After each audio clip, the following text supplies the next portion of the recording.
Bom dia, irmãos. Nós vamos então a mais uma etapa do nosso tempo juntos. A felicidade segundo o Senhor Jesus Cristo. E hoje então nós vamos abordar o verso de número 8 das bem-aventuranças, que é puros de coração. Só para a gente recapitular um pouco, nós já observamos Jesus dizendo que precisamos entender que somos pobres de espírito, necessitados dele, e que isso precisa nos levar a derramar lágrimas diante dessa realidade. E aí então ele vem e diz que nós devemos ser mansos, precisamos ter fome e sede da justiça de Deus, precisamos expressar misericórdia para com aquelas pessoas que passam pelo nosso caminho. E finalmente ele diz então que nós devemos ser puros de coração. Eu fiz uma representação ali naquele quadro branco, de um coração e alguma coisa dividindo ali aquele coração. A sensação que muitos de nós temos quando nós pensamos na questão da pureza de coração é que é algo que realmente nós não conseguiremos atingir enquanto estivermos aqui convivendo com o pecado, convivendo com essa realidade ao qual eu e você estamos inseridos, manchadas pelo pecado, manchadas pela podridão da realidade do ser humano. Talvez aquele adesivo que muitas vezes corre aí na internet dizendo assim: olha, a sua mensagem foi recebida, foi considerada e foi imediatamente ignorada.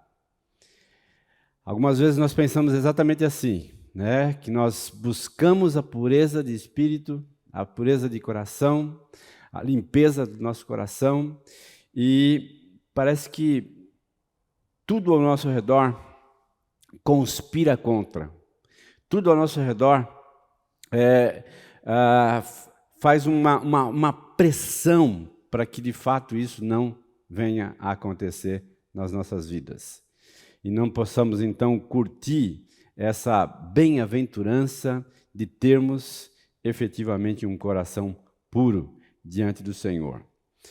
Nessa manhã nós queremos então partilhar um pouquinho sobre essa realidade. Não vamos esgotar o assunto, porque não é a nossa proposta aqui, mas é levantar alguns pontos para que você possa caminhar na sua jornada pessoal, buscando a pureza de coração. Bem-aventurados os puros de coração, pois verão a Deus. Mateus 5:8.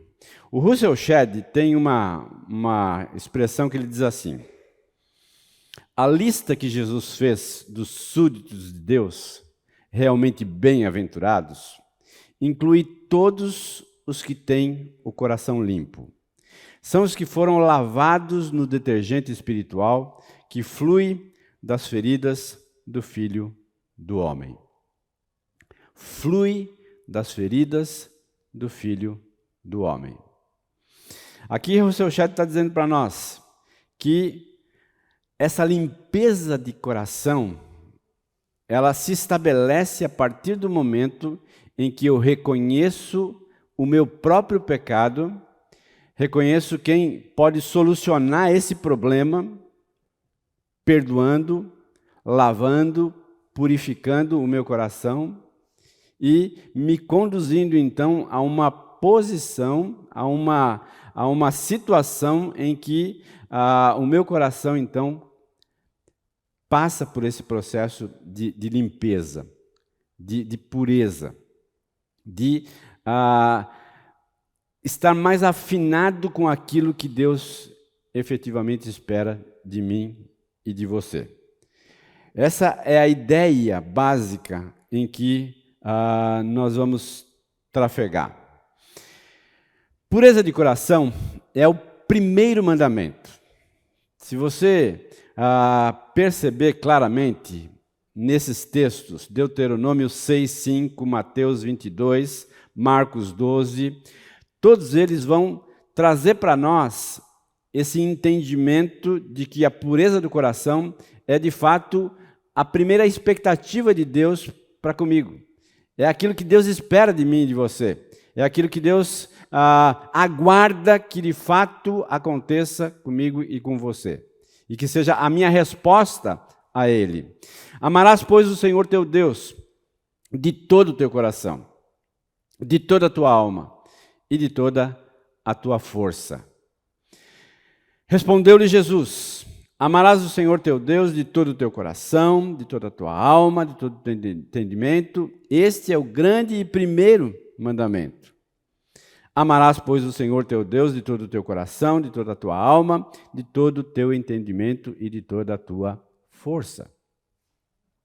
Você percebe que todos esses textos, eles, além de mostrar para mim e para você que o objetivo de Deus é ganhar o seu coração, tá?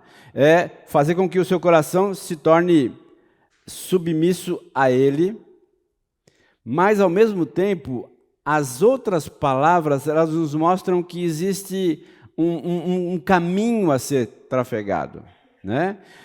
Por exemplo, no primeiro texto, amarás, pois, o Senhor teu Deus de todo o teu coração, de toda a tua alma e de toda a tua força.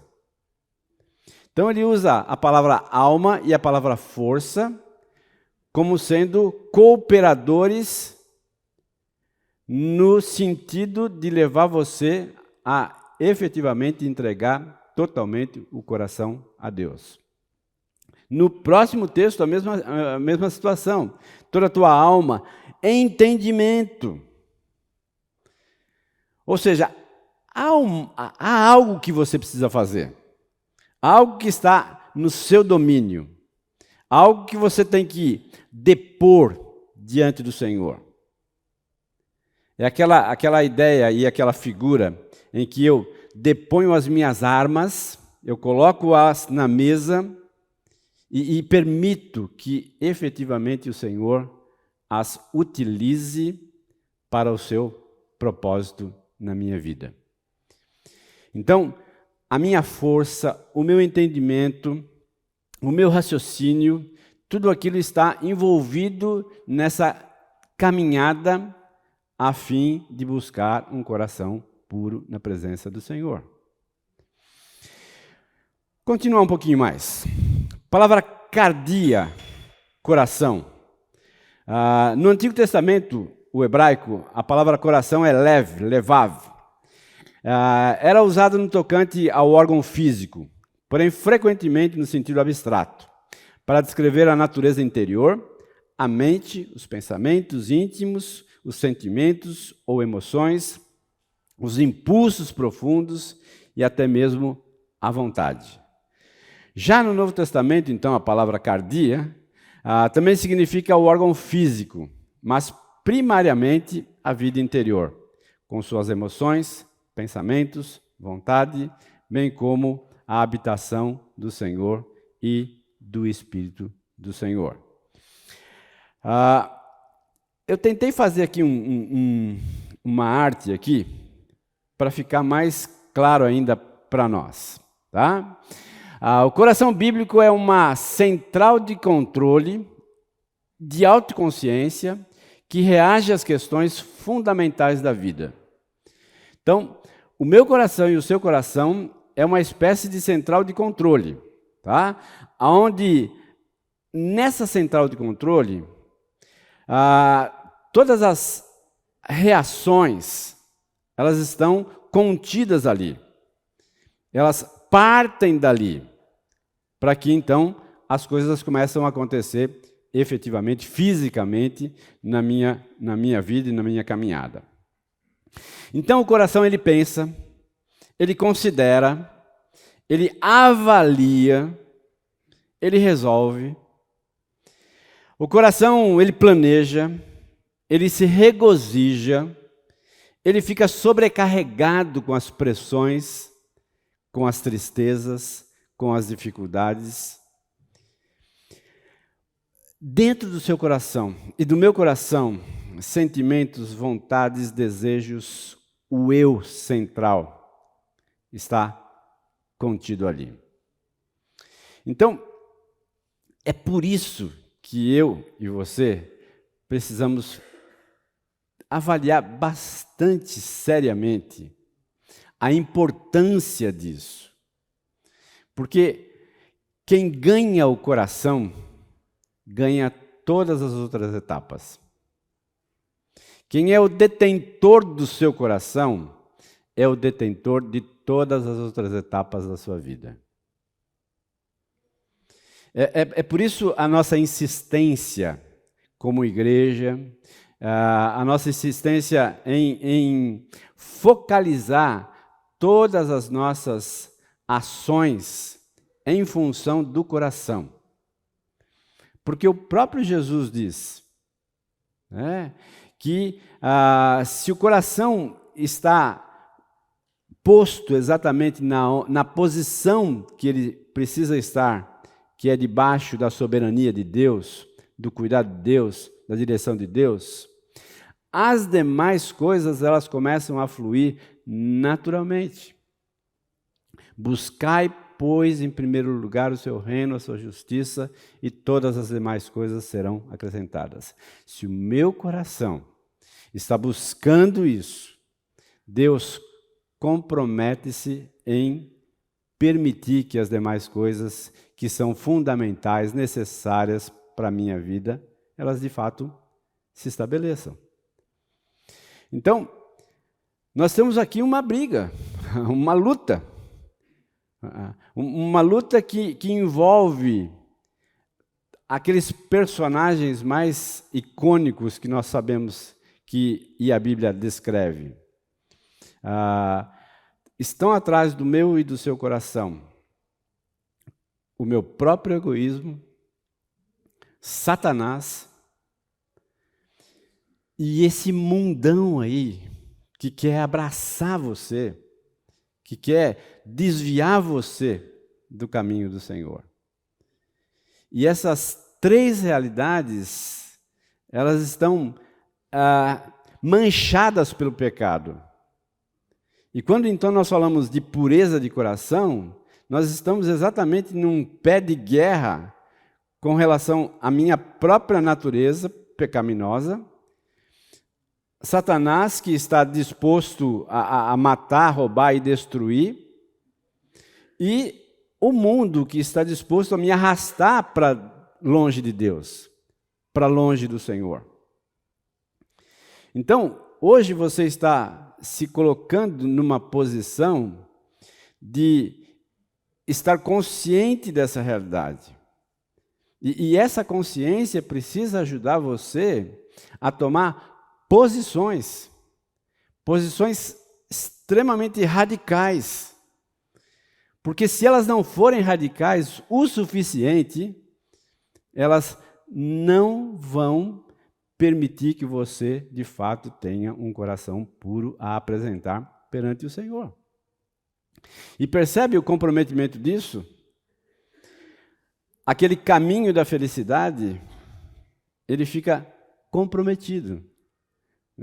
Você não vai saborear toda a felicidade que Deus tem para você e a abundância da vida que Ele tem para você em função de não ter o seu coração puro na presença do Senhor. Vamos continuar um pouquinho mais aí. A Bíblia também usa a palavra leve para expressar uma grande variedade de personalidades humanas. Em primeiro lugar, pessoa honrada é descrita como Yashar Lev, coração reto, que nós encontramos então Salmo 51, 10, Salmo 101, 2, Salmo 119, 80. Uma pessoa honrada, coração reto na presença do Senhor. 2, uma pessoa teimosa, kesh leve, coração duro, Ezequiel 3:7. Pessoa arrogante é culpada de Jeová leve, coração elevado, coração arrogante, Provérbios 16:5. Pessoa desonesta tem um leve, coração e coração, ou seja, um coração duplo, um coração dividido, um coração que no momento é assim, no segundo momento é diferente. A pessoa corajosa é chamada de Amitz Lev, coração poderoso. Amós 2:16. Então são a utilização dessa palavra no Antigo Testamento para descrever alguns tipos de coração. E é curioso a gente pensar o seguinte, que a Bíblia ela sempre trata o indivíduo a partir do coração. Ela não trata apenas então somente a performance do indivíduo, mas ela busca exatamente aquilo que está lá dentro para revelar a sua ação. Então, o honrado, o teimoso, o arrogante, o desonesto, de coração duplo, o corajoso, eles têm em seu coração essas realidades que se estabelecem, que se tornam presentes na vida e no cotidiano de cada uma delas. O que sabemos pela Bíblia? O que a Bíblia mostra para nós com clareza? Como é que Deus trata o meu coração? Então vamos lá. 1 Crônicas 29:17. Alguém lê para mim aí.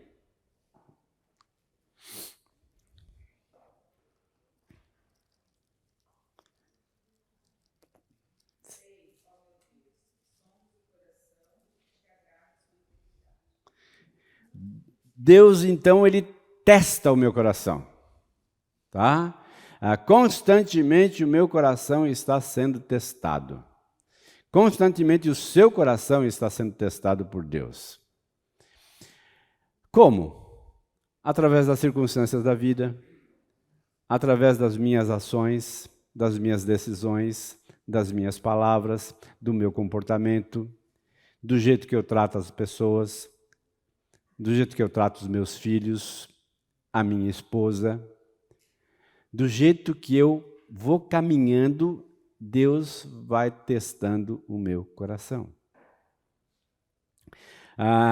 Em nenhum momento, nem o meu e nem o seu coração fica sem esse crivo de teste. É como um pai que constantemente está vigiando o filho e percebendo as reações do filho em cada uma das situações às quais ele passa. E ele então vai corrigindo a partir desses testes. Ele vai chamando a atenção. Ele vai disciplinando determinadas situações. Mas ele vai conduzindo a partir daquilo que ele tem como propósito de vida para aquela pessoa. Deus perscruta, significa que ele examina, investiga o meu e o seu coração. Jeremias 12:3. Alguém lê para mim. Meu povo semeou trigo, mas colhe espinhos. Esforçou-se muito, mas de nada adiantou. Terá uma colheita de vergonha por causa da ira ardente do Senhor. Tá? Eu acho que não é esse, né? Tá certo aí? Não. É Jeremias 12:3. Isso. Tá, é o 3. Quanto a mim, Senhor, tu me conheces. Tu me vês e provas meus pensamentos. Arrasta esta gente como ovelhas Isso, né? Então ele examina, ele investiga o nosso coração, né? Que é a ideia da palavra perscruta aí, tá? Provérbios 21, 2.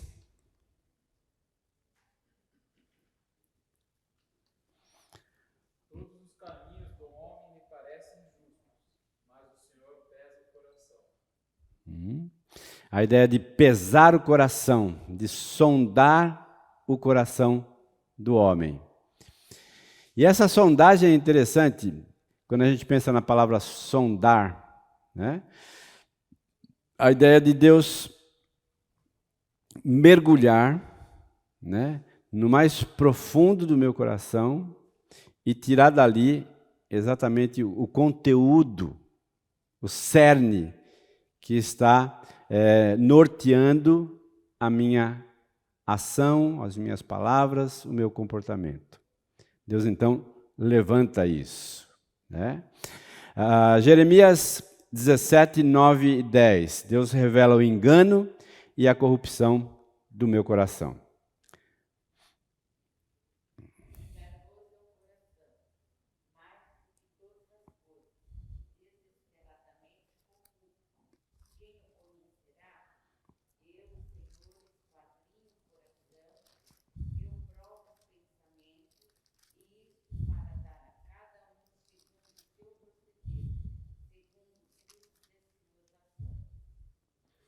Ou seja, todo o engano do meu coração, toda a corrupção do meu coração é revelada perante o Senhor. Não dá para esconder absolutamente nada, né? A última colocação que eu faço aqui é: Deus age como um promotor público do coração, no tribunal, descortinando os segredos que ocultamos até mesmo a nós mesmos. Torna evidentes as nossas intenções, revela o egoísmo, escondido atrás das boas intenções, da autoestima. Ele desarma as nossas defesas. Esse texto eu gostaria que você abrisse aí, 2 Coríntios 10, 4 e 5, que é um texto riquíssimo, que nos ajuda a entender com clareza esse desarme que Deus faz dos nossos corações.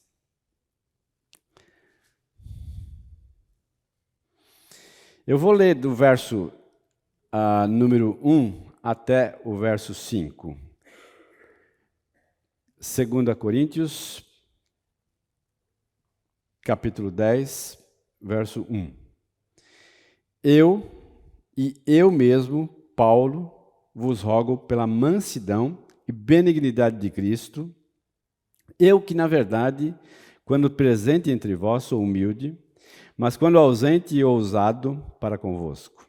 Sim, eu vos rogo que não tenha de ser ousado quando presente, servindo-me daquela firmeza com que penso devo tratar alguns que nos julgam, como se andássemos em disposições de mundano proceder.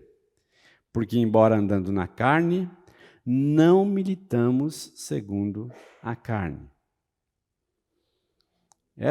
Esse versículo 3 aqui, né, Paulo está dizendo: embora eu esteja vivendo, andando, conduzindo a minha vida na carne, eu não estou militando, eu não estou guerreando com as armas da minha carne.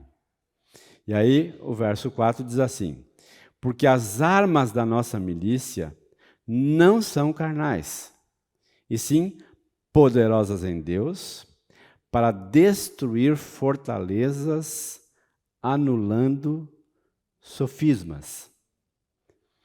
Sofismas é a ideia de que é revelado a verdade a partir de um ponto. Ou seja, tudo aquilo que é camuflado entre verdade e mentira e que está ali no meio, o próprio Deus, então, ele faz essa separação. O próprio Deus mostra claramente aquilo que de fato é a verdade e aquilo que de fato não é a verdade. Né? Esse anular sofismas tem essa ideia de trazer à tona aquilo que realmente está lá de verdade. E quando a gente fala em coração, o nosso coração, ele é dissimulado. Talvez essa seja a palavra mais adequada. Né? E essa dissimulação do meu coração, muitas vezes ela traz à tona, ela traz a ideia para mim de que aquilo de fato é verdade. Mas, de fato mesmo, não é aquilo que é a verdade. Mas ele está camuflado ali. Está debaixo de uma esfera que não é a verdade absoluta, mas que tem muito a ver com o meu egoísmo, tem muito a ver com aquilo que eu de fato quero e não aquilo que Deus quer para mim. Esse anular sofismas. E toda altivez que se levanta contra o conhecimento de Deus, levando cativo todo pensamento à obediência de Cristo. Mais uma vez, nós estamos falando que Deus trata o meu coração dessa forma.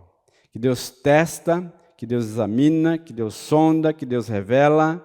E agora então que Deus tira todas as minhas armas e mostra de fato quem eu sou.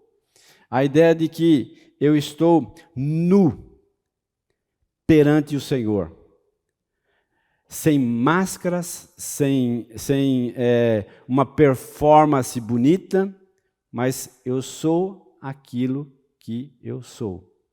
Pureza de coração é, de uma certa forma, eu viver sem maquiagem, sem máscaras, sem aquela perfumaria toda, né, que me torna mais belo perante as pessoas, mas que o próprio Deus me conhece e sabe quem de fato eu sou. Então, caminhar na estrada da pureza de coração é deixar toda a maquiagem de lado, todas as máscaras de lado e ser quem de fato eu sou. Sem subterfúgios, sem enganações, mas efetivamente quem eu sou. E o próprio Deus permite que situações assim aconteçam nas nossas vidas. E eu diria, são bênçãos de Deus que situações assim aconteçam. Porque Ele pode então estancar exatamente aquela sangria desatada que o nosso coração promove para nos distanciar do Senhor. E a intenção de Deus, então, é me aproximar dEle e por isso, então, Ele revela o quão necessitado eu sou. Talvez a bem-aventurança da pureza de coração seja o resgate também de entender que eu sou pobre de espírito, que eu preciso derramar lágrimas diante disso e eu retornar, então, à pureza que o próprio Deus espera de mim. Jesus ensinou o contrário do que até então era ensinado a respeito da pureza ou impureza do coração. Olha o que diz aí Mateus 15 e 20. Então Pedro pediu-lhe: explica-nos a parábola. Será que vocês ainda não conseguem entender? Perguntou Jesus. Não percebem que o que entra pela boca vai para o estômago e mais tarde é expelido? Mas as coisas que saem da boca vêm do coração. E são essas que tornam o homem impuro. Pois do coração saem os maus pensamentos, os homicídios, os adultérios, as imoralidades sexuais, os roubos, os falsos testemunhos e as calúnias. Essas coisas tornam o homem impuro, mas o comer sem lavar as mãos não o torna impuro. É curioso a gente pensar que, no contexto de Jesus, o entendimento com relação à pureza ou impureza era o Antigo Testamento. Ou seja, eu não posso me aproximar de nada impuro, porque senão eu vou estar impuro. Tá? E aí Jesus então vem com um discurso totalmente contrário. Né?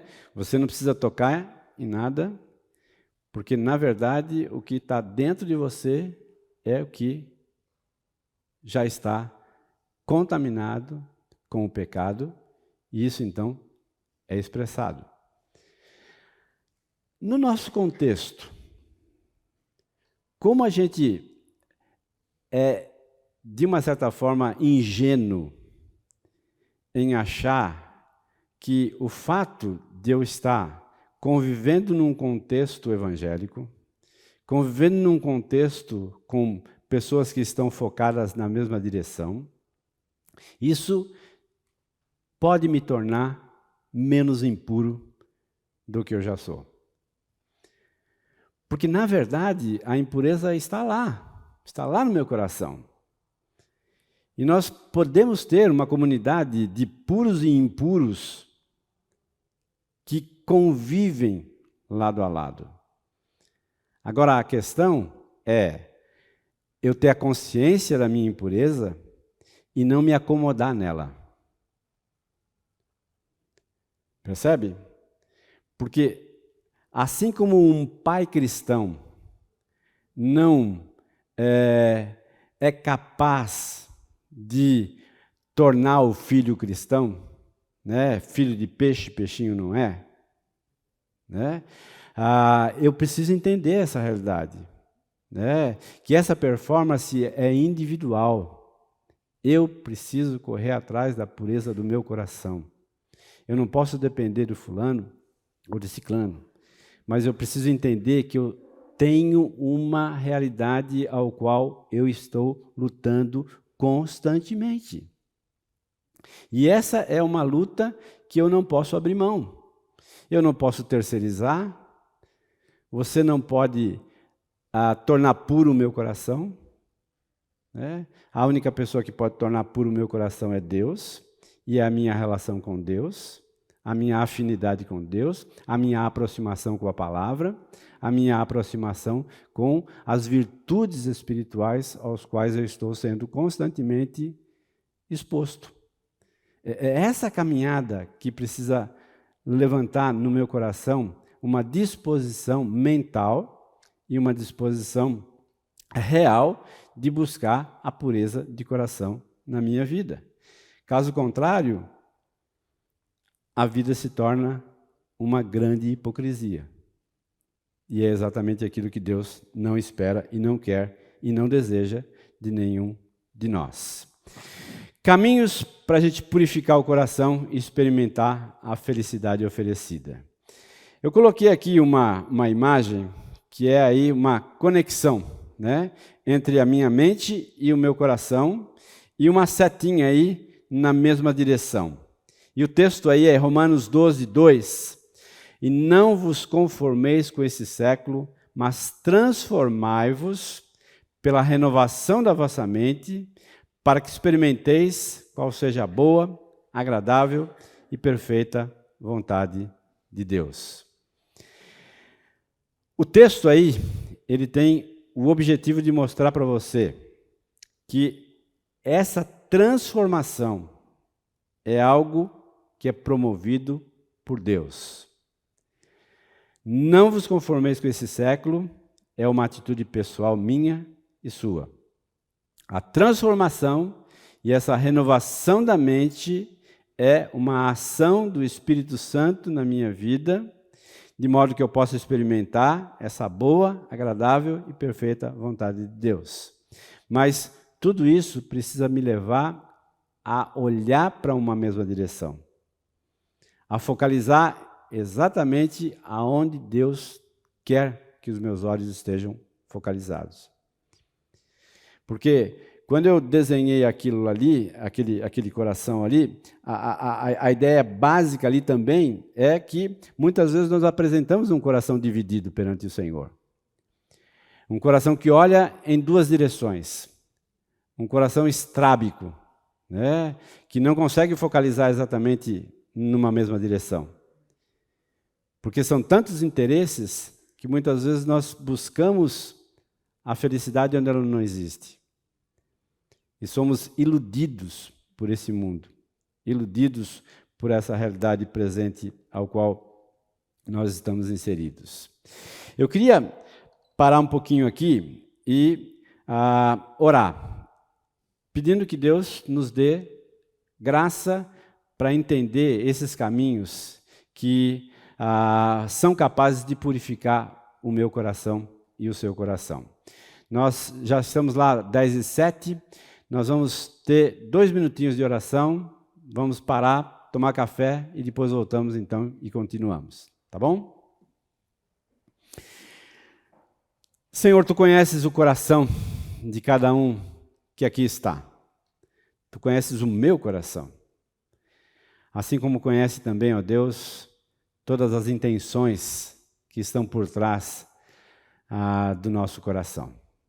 Por isso, nós nos colocamos perante o Senhor nessa manhã, rogando a Deus que o Teu Santo Espírito nos conduza a caminhos que vão nos levar, ó Deus, mais próximo daquilo que é o desejo do Senhor para cada um de nós.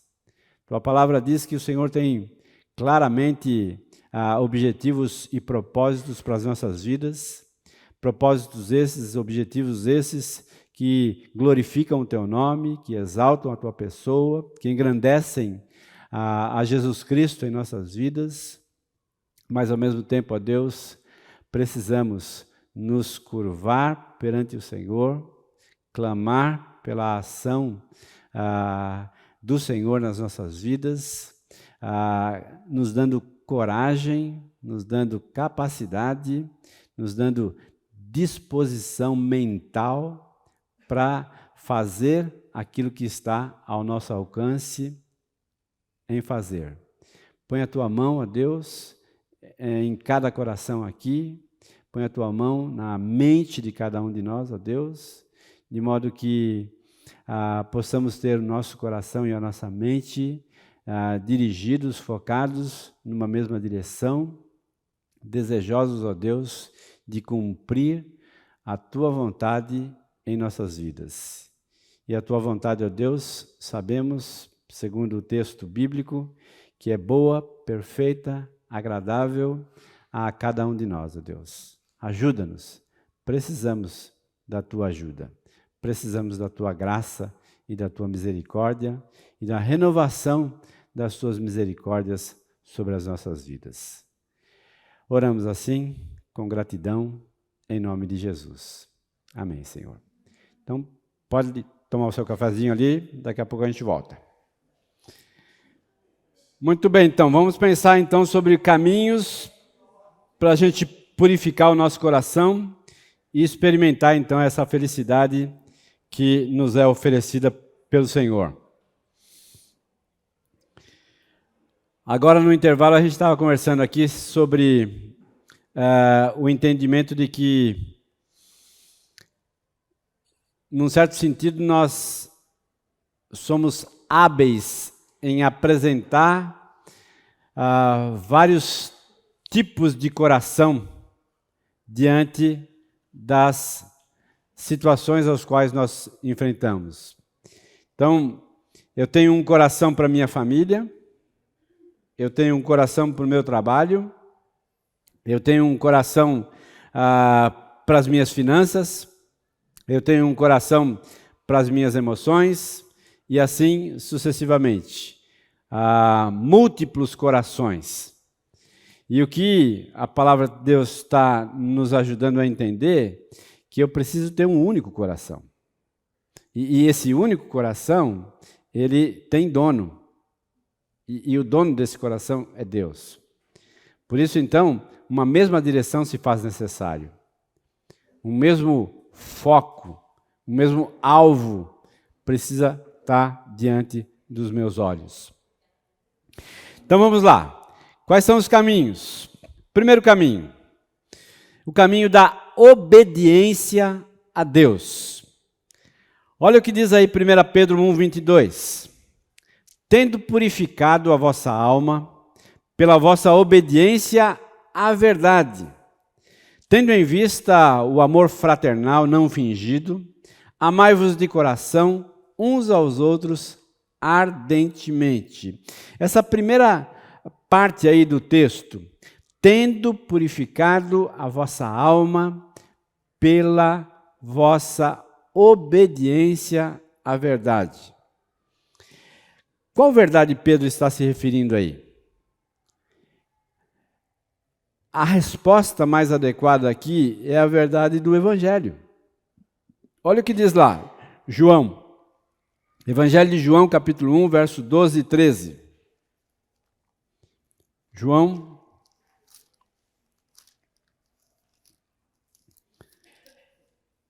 1, 12 e 13. Mas a todos quantos o receberam, deu-lhes o poder de serem feitos filhos de Deus, a saber, aos que creem no seu nome, os quais não nasceram do sangue, nem da vontade da carne, nem da vontade do homem, mas de Deus. Essa é a verdade que precisa purificar o meu coração. A verdade e o entendimento de que eu agora participo de uma realidade espiritual diferente daquela que anteriormente eu estava inserido. Eu agora então sou da família de Deus. Eu recebi esse poder de Deus para me tornar filho dele a partir do momento que eu criei, que eu depositei confiança no Evangelho. É essa verdade que precisa estar em voga aqui. E de que forma essa obediência se dá? A resposta é por meio da fé que me regenerou. Então, nós temos aqui um caminho bastante largo no sentido de opções para você buscar um coração puro na presença do Senhor. Sendo obediente àquilo que um dia tocou o seu coração, aquilo que um dia chamou a sua atenção, aquilo que um dia fez com que você percebesse o caminho errado que você estava, você então retrocedeu, voltou e tomou um novo rumo, através do arrependimento, da confissão de pecados, você então começou a trilhar um caminho de obediência a Deus. Então, o que pode evitar aquela ideia de múltiplos corações é o meu objetivo, o meu foco em obedecer a Deus que um dia regenerou a minha vida, que um dia me tornou filho dele e que tem me sustentado até então. É essa obediência que é esperada de mim e de você. Obediência às verdades de Deus, obediência ao Evangelho de Deus, obediência àquilo que um dia tocou a minha vida e tem norteado a minha caminhada. Deixa eu fazer uma perguntinha para você. Por que você acha que muitas pessoas, elas começam a caminhada cristã em obediência a Deus e num determinado momento elas simplesmente param de obedecer e começam então a se distanciar de Deus? O que faz um indivíduo agir dessa forma? O que você acha?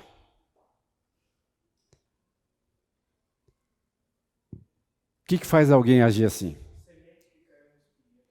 Semente que caiu no espinheiro, tá?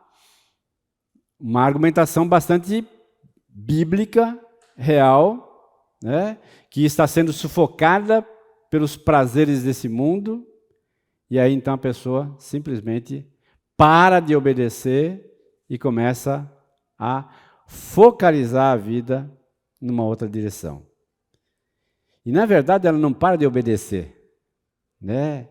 Ela para de obedecer a Deus e começa a obedecer aos seus próprios pensamentos, desejos e cobiças. O que mais que pode levar alguém a esse desvio? Dureza de coração. Né? Como é que a gente caracteriza a dureza de coração? Como é que se evidencia um coração duro? Como? Não perdoar. Né? Eu me lembro de uma situação em que o meu filho tinha, acho que uns 4, 5 aninhos. Né? Nós estávamos na casa do meu sogro e da minha sogra, e ele então foi na biblioteca da minha cunhada, pegou um livro, e minha esposa disse para ele assim: põe o livro lá. Ele pegou o livro e jogou no chão. Aí ela disse: você vai pegar o livro. Né? E ficou naquela. Não vai, não vai, não vai, não vai, não vai, não vai, não vai. Alguns minutos naquela situação. Né? Até que não teve outro jeito. Ela pegou o menino no colo, levou o menino para um quarto, disciplinou o menino. O menino voltou, sem nenhuma lágrima, pegou o livro e botou no lugar. Né? E aí, aquilo despertou exatamente um problema familiar, né? Onde minha sogra disse: vocês estão loucos, né? Mas ali ficou evidenciado essa postura de dureza de coração daquela criança. E que é uma postura que não é propriedade infantil, mas é uma postura de todos nós. Nós temos esse viés de muitas e muitas vezes o nosso coração se tornar duro perante a palavra do Senhor, perante a direção do Senhor, perante a minha obediência a Deus. Quando Deus diz, faça, e eu digo, não estou a fim de fazer, eu estou evidenciando essa dureza do meu coração. Então, esses desvios, eles ocorrem exatamente porque, num determinado momento, ou num determinado assunto, eu me torno duro. Né? De uma certa forma, eu torno o meu coração pedra, insensível diante das situações. Agora, o mais curioso ainda é que, na ideia de múltiplos corações que o pecado traz para cada um de nós muitas vezes evidenciamos um coração de manteiga num determinado assunto e um coração de pedra em outro assunto. Né? Como nós somos hábeis em fazer isso? Somos tão sensíveis num determinado ponto, mas são duros no outro ponto. E é essa a realidade que eu preciso aproximar. Um único coração, uma única direção.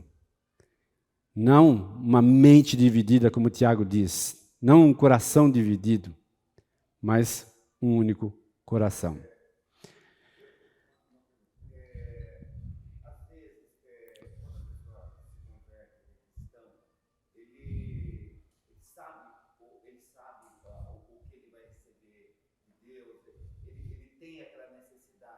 Sim. Mas, por outro lado, ele tem a resistência de abandonar a Deus para fazer isso no mundo. Sim. Porque é uma dor, digo assim, é uma dor muito grande para ele abandonar determinadas coisas culturalmente,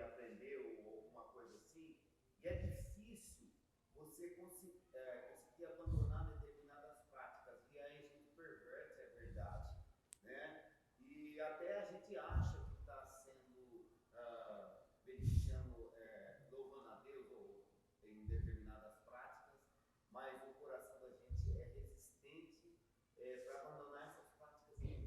Sim, Isso é difícil para a gente, sim, né? é, E a gente é. é pego constantemente. Por isso que a gente deve, digamos assim, viver encharcado do Evangelho. Buscar pelo Evangelho realmente, senão a gente se desvia. Eu diria que essa é a única alternativa que nós temos, né? Porque se nós não focalizarmos exatamente nessa direção, a gente vai ficar amargando ano após ano, dia após dia, essa divisão, né? Essa apresentação de um coração dividido, né?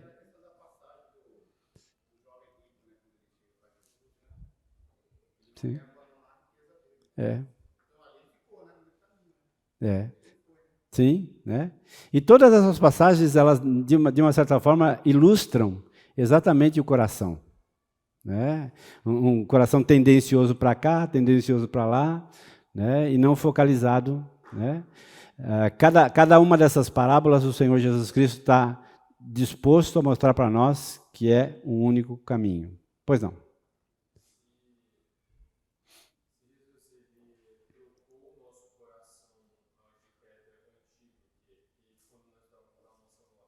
Uhum.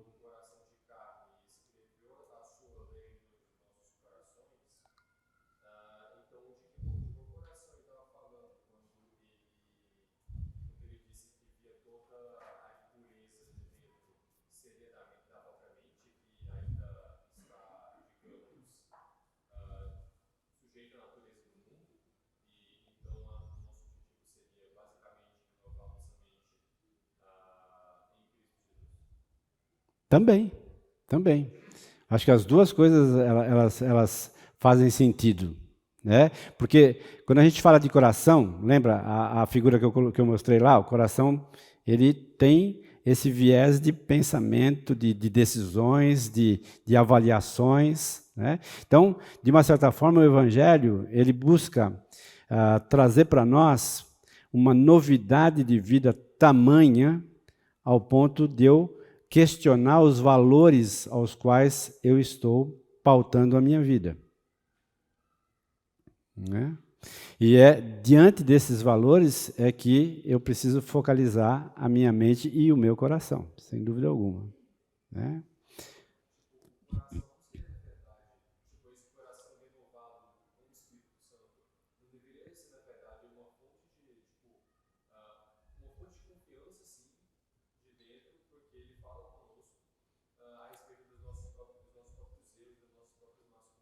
Uhum.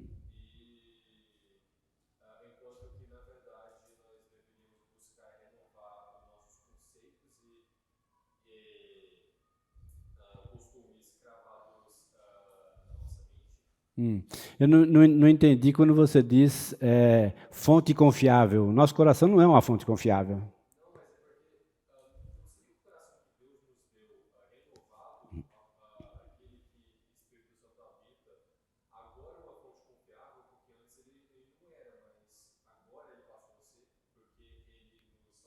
É, né? Não é, não é, né? Não é. O nosso coração, ele é vulnerável ainda, né? Enquanto nós estivermos nesse mundo pecaminoso, nós estaremos traçando essa luta brava dentro de nós, né? O apóstolo Paulo diz isso, né? Que por que eu não faço aquilo que eu quero fazer?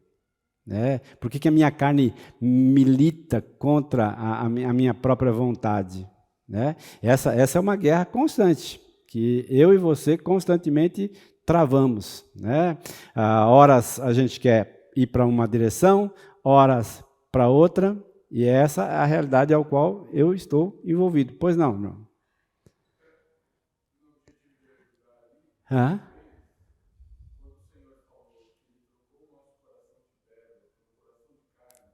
Hum.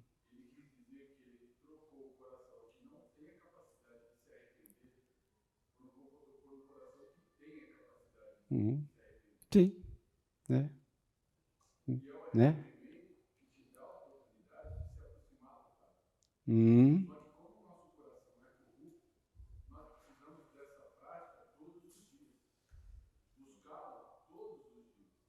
Hum.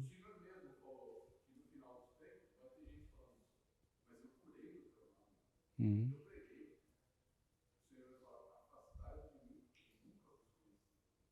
É. Uhum.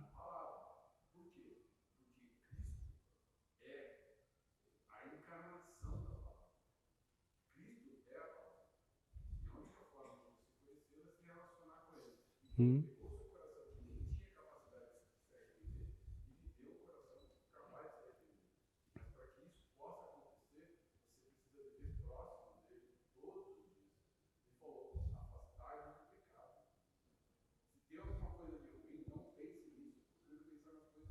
Sim.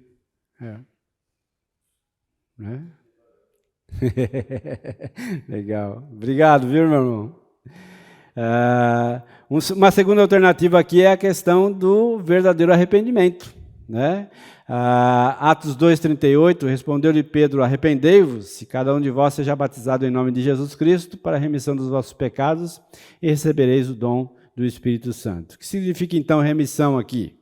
A remissão ou perdão envolve remoção, extração, retirada através da confissão pública de arrependimento, capaz de purificar, então, o meu coração imundo pelo pecado. E aí o texto de 1 João 1,9, se confessarmos os nossos pecados, Ele é fiel e justo para nos perdoar os pecados e nos purificar de toda a injustiça. Eu gosto muito de pensar nesse texto de 1 João 9, que é a concordância que eu preciso ter com Deus, né? De que Deus está certo e eu estou errado. De que o caminho que eu estou trilhando não é o caminho de Deus. E que eu preciso, então, retornar à direção e à orientação do Senhor para a minha vida. Elimine o estranho. Mateus 6,24. Ninguém pode servir a dois senhores, porque há de aborrecer-se de um e amar ao outro, ou se devotará a um e desprezará o outro. Não podeis servir a Deus e às riquezas. Esse símbolo aí da cadeira com a cruz em cima aí, e os pontos escuros aí ao redor, e a letra E fora do trono, mostra para mim o seguinte, que no trono do meu coração, quem precisa estar sentado é Jesus Cristo, dando as coordenadas para que todos os assuntos da minha vida estejam em ordem, estejam coordenados a partir dele. E o eu aí, o E, submisso àquele que está sentado no trono. A ideia de eliminar o estranho aqui, né, é eu entender que existem interesses estranhos no meu coração. E esses interesses, eles precisam ser colocados de lado para que, de fato, quem domine a minha vida, quem dirige a minha vida, seja o Senhor Jesus Cristo e não eu e nem nenhum dos interesses da minha vida. Ocorre que o que eu e você constantemente lutamos é que esses interesses, que são os pontos escuros aqui, eles começam a dominar a nossa vida. Então, o indivíduo é arrastado para um dos interesses e não permite que o próprio Senhor Jesus Cristo é que dê as coordenadas para que as coisas andem exatamente como Ele deseja que ande. Mateus 6,33 diz assim, buscai em primeiro lugar o seu reino, sua justiça, e todas essas coisas serão acrescentadas.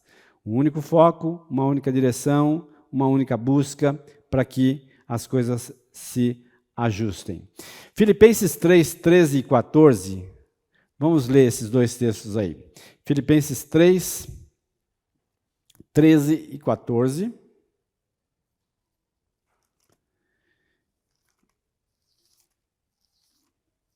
Se você achou aí, por favor, lê para nós.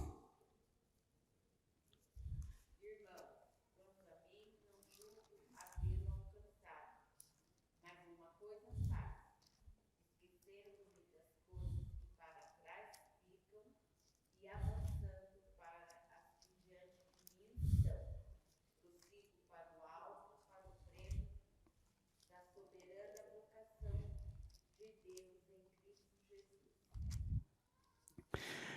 esse texto aí mostra para nós o seguinte, que o apóstolo Paulo tinha consciência de não ter chegado, mas tinha também o foco de buscar, de ir atrás, de correr, de esforçar-se para alcançar. A disposição do apóstolo era essa. Atos 20 e 24 diz assim: porém, em nada considero a vida preciosa para mim mesmo, contanto que complete a minha carreira, o ministério que recebi do Senhor Jesus, para testemunhar o evangelho da graça de Deus. Mais uma vez, o apóstolo Paulo tinha um foco, um único foco, uma única direção. E ele então focalizava todos os seus esforços nessa direção. Assim como eu e você precisamos agir. Essa ideia aqui, que eu acho que é fundamental para que você e eu trilhamos aí o caminho de uma pureza real no nosso coração. Jesus ensinou no grande Sermão do Monte que filtrar o coração e os pensamentos que ali estão é uma prioridade para o homem e para a mulher de Deus. Eu, porém, vos digo, qualquer que olhar para uma mulher com intenção impura no coração, já adulterou com ela. Ele faz aqui uma equivalência lógica, né? O que ele equivale aqui? O olhar com intenção impura e o adultério. Ele diz que basta olhar, já adulterou. Essa é a equivalência.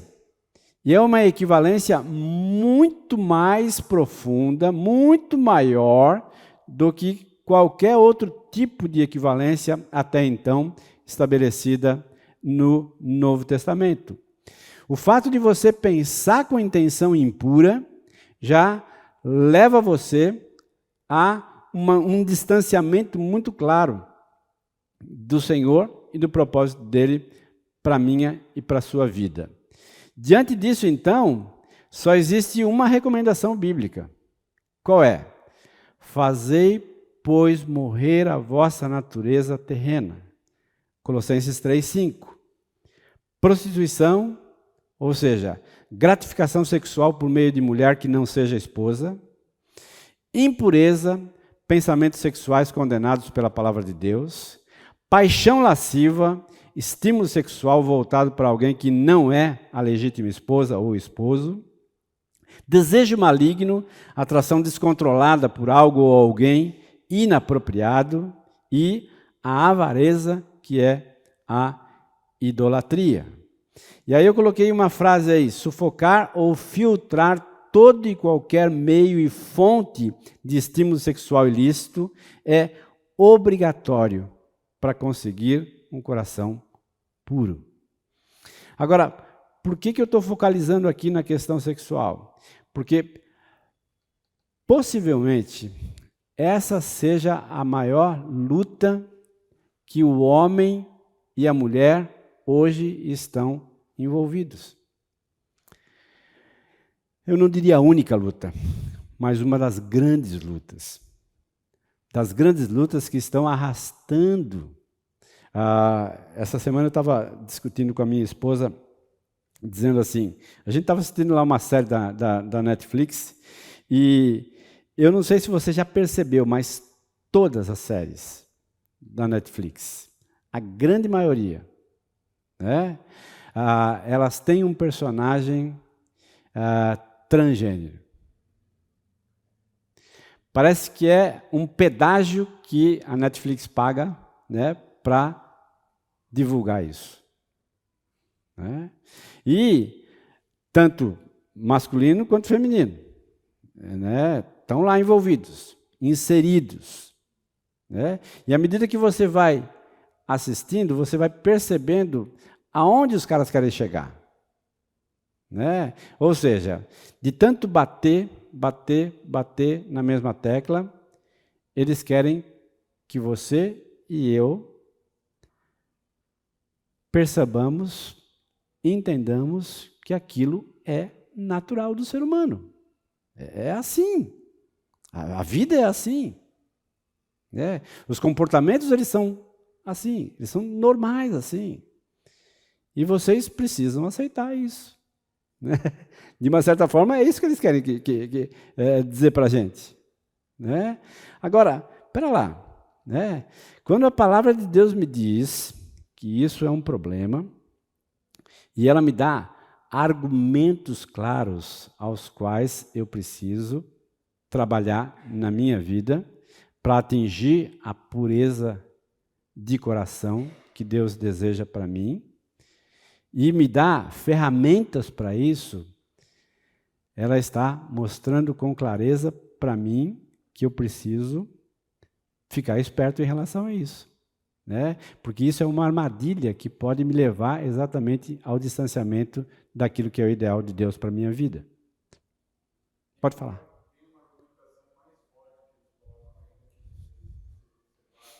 Ah.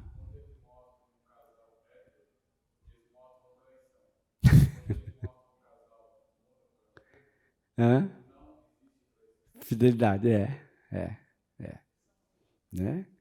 Ou seja, é uma habilidade tremenda, né? Que, né, começa a fazer sentido na sociedade. Né? Bom, felicidade dos limpos de coração só se concretiza por meio de uma vigorosa luta contra os desejos impuros da carne. Gente, é luta. Isso aqui é guerra mesmo. Tá? Romanos 8,13, porque se viverdes segundo a carne, caminhais para a morte, mas se pelo Espírito mortificardes os feitos do corpo, certamente vivereis. Atos 2,37, ouvindo eles essas coisas, compungiu-se-lhes o coração, e perguntaram ao Pedro e aos demais apóstolos, que faremos, irmãos? A ideia desse texto aqui é que o meu e o seu coração sejam compungidos por Deus. Né? Para agir de acordo com aquilo que Deus espera de cada um de nós. Tá? Coloquei aí a oração de Paulo, né? Por esta causa me ponho de joelhos diante do Pai, de que toma o nome de toda a família, tanto no céu como sobre a terra, para que segundo a riqueza da sua glória vos conceda que sejais fortalecidos com poder, mediante o seu Espírito no homem interior, e assim habite Cristo no vosso coração, pela fé, estando vós arraigados e alicerçados em amor. Essa é uma oração que eu e você precisamos fazer por nós mesmos, né? Que Ele nos conceda um coração capaz, né, de ter o fortalecimento e o poder mediante o Espírito de Deus, para que de fato Cristo habite ricamente em nossos corações. A promessa aqui é ver a Deus. Duas questões aqui que eu acho que são fundamentais. Jesus tinha duas palavras prediletas no que se refere ao propósito do homem para Deus, propósito de Deus para o homem. A primeira era Pai, revelando a sua disposição em obedecer e honrar a Deus como autoridade maior sobre sua vida. E essa é uma palavrinha que eu e você precisa ter como prioridade na vida. Deus é o nosso Pai. E o meu desejo de glorificá-lo, de adorá-lo, de obedecê-lo, de honrá-lo, precisa se evidenciar. E a segunda palavra é trabalho, revelando a sua disposição de fazer o que estivesse ao seu alcance, a fim de alcançar o propósito divino para a sua existência na terra. Queridos, considerar Deus como Pai e trabalhar em prol daquilo que Ele está estabelecendo para mim e para você é fundamental. É fundamental. Tem um texto nos evangelhos que diz assim, que o Senhor Jesus dizendo, né? Meu Pai trabalha e eu trabalho também. Né? Ou seja, é um trabalho constante que eu e você precisamos fazer para salvaguardar o meu coração, o seu coração, dessas realidades às quais nós estamos tratando aqui. Conclusão aí.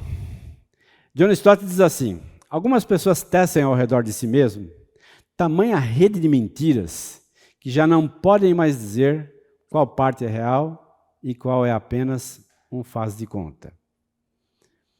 Ou seja, muitas pessoas tecem ao redor delas mesmas uma rede de mentiras, de tramóias, que, num certo sentido, a pessoa não sabe mais exatamente aquilo que é real daquilo que é um faz de conta.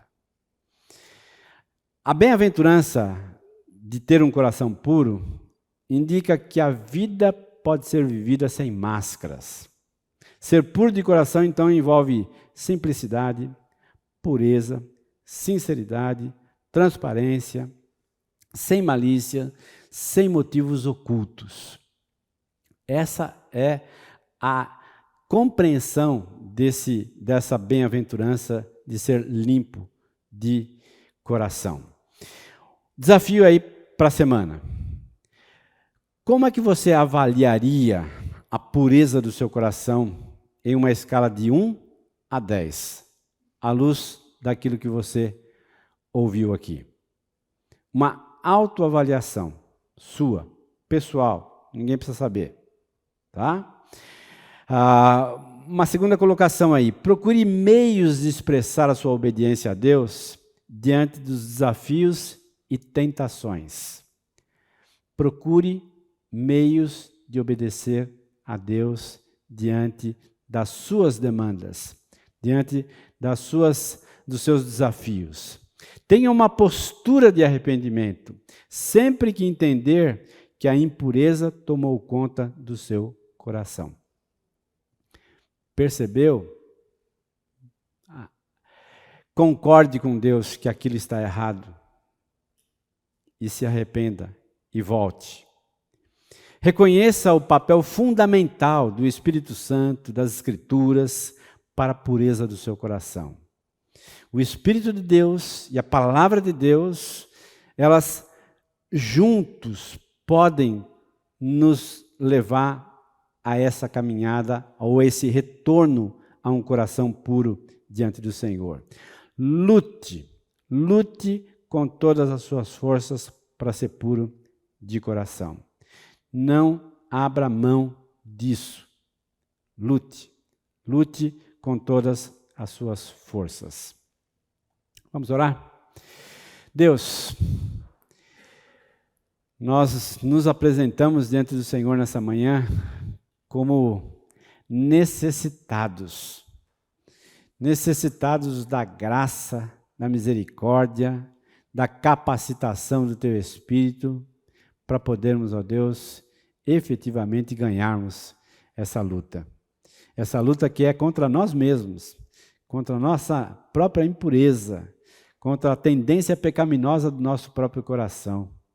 Ajuda-nos, ó Deus, a apresentarmos perante o Senhor um coração limpo, puro, ó Deus, e único na presença do Senhor.